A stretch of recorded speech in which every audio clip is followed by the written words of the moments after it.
আর আমি আপনাদেরকে বলি 15টা ইউনিয়ন আপনারা আপনাদের অফিস আওয়ারে আপনাদের কোনো নাগরিকের সাথে দুর্ব্যবহার করবেন না, কোনো নাগরিকের সাথে দুর্ব্যবহার করবেন না।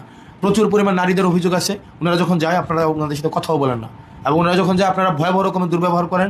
অনুরোধ করবো আপনারা দুর্ব্যবহার করবেন না, কারণ সে আপনার কাছে প্রত্যেক দিন যায় না, এবং সেটা বিপদে পড়লেই কিন্তু আপনার কাছে যায়। শুধু কিন্তু আপনার কাছে কেউ যাচ্ছে না, যাচ্ছে ইউনিয়ন পরিষদে যে যায় এটা কিন্তু বিড়ম্বনার মধ্যে দিয়ে যায়। বিদেশে যখন যায় একটা লোক, আর দেবিদ্বারের বেশিরভাগ মানুষ বিদেশে যায় কারা? একদম নিম্ন আয়ের মানুষগুলো যায়, মধ্যপ্রাচ্যের যে মানুষগুলো যায়, তো তারা কিন্তু একটা ক্রাইসিস মোমেন্টে যায়। এবং এই যে হয়রানিটা, এটা যদি ইউনিয়ন পরিষদ থেকে এটা করেন আপনারা, এটা কিন্তু খুব বাজে হয়, এবং এই ক্ষোভটা কিন্তু তার সারাটা জীবন এই ক্ষোভটা থাকে। এবং যে কোনো কাজের জন্যই যাক, ওয়ারিশপত্রের জন্য যাক, এবং এখানে কি তহসিলদার অফিস আছেন একটা, ওই যে ওনারা ভূমি রিলেটেড কাজগুলো ওনারা করেন, এবং উনি তো হচ্ছে আপনার অধীনে, উনি এটা ডিফারেন্ট, সিলেন্ডের অধীনে না, ওইটাও এক ধরনের হচ্ছে বিড়ম্বনার এক ধরনের জায়গা। এখানে তহসিলদারেরও কাজ করেন, ওনাদেরও আন্তরিকতা আছে, আবার একই সাথে মানে ওনাদের ত্রুটিও আছে। একই জায়গায় জনগণও দেখা যায় কি তারাও মাঝে মাঝে ভুল করেন, তো এই ভুলগুলা নিজে করেন, এটাকে সংশোধনের জন্য ওনারা একটু বেলাইনে যাওয়ার চেষ্টা করে এবং টাকা পয়সা দেয়। তো ওনাদের সাথে আমরা কথা বলার চেষ্টা করবো, কারণ এই দুইটো অফিস নিয়ে সবচেয়ে বেশি অভিযোগ। তো আপনারা 15টা ইউনিয়নের আজকে 14 জন কর্মকর্তা আপনারা আজকে আসছেন। আপনার আজকে থেকে যা হয়েছে এতদিন হয়েছে, শুধু আপনার পুরা দেবিদ্বারে সেবা কতটুকু নিশ্চিত হচ্ছে না হচ্ছে এটা কিন্তু সিংহভাগ নির্ভর করে আপনারা ইউনিয়ন সচিব বা প্রশাসনিক কর্মকর্তা যারা আছেন তাদের মাধ্যমেই।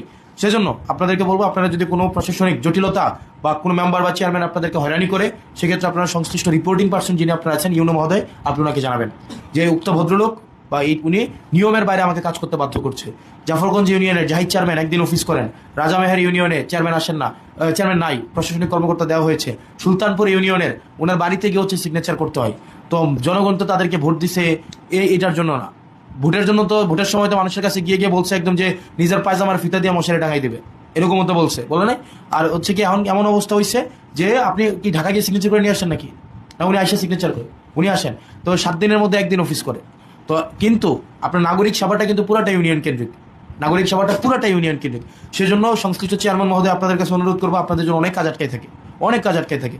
তো আমরা যদি সবার টাস্ক যদি যথাযথভাবে না করি, তাইলে কিন্তু দেখেন মানুষের জনবিড়ম্বনা তৈরি হবে, আর জনবিড়ম্বনা তৈরির থেকে কিন্তু ক্ষোভ তৈরি হবে আপনাদের উপরে, এবং ক্ষোভ থেকেই যত অভিযোগ তৈরি হয়, এবং আপনারা যেটা করেন সেটা কিন্তু অভিযোগ আসে।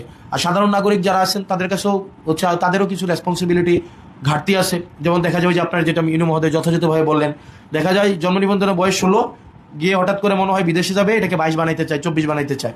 জন্ম নিবন্ধনের বয়স 13, বিয়ের সময় এটাকে 18 বানাইতে চায়। তখন দেখা যায় নিজের প্রয়োজনে হচ্ছে 500 টাকা সচিবের পকেটে গুঁজে দেয়, যে এটা করে দেন, কাজটা বাইর করে দেন। এটা এই অভিজ্ঞতা আছে নাকি আপনাদের? নাই, অভিজ্ঞতা আছে আপনাদের। তো আপনারা যেটাই হয়, আপনারা কোনো ধরনের যে যার পক্ষ থেকে কোনো অন্যায়কে আপনারা প্রশ্রয় দেন না।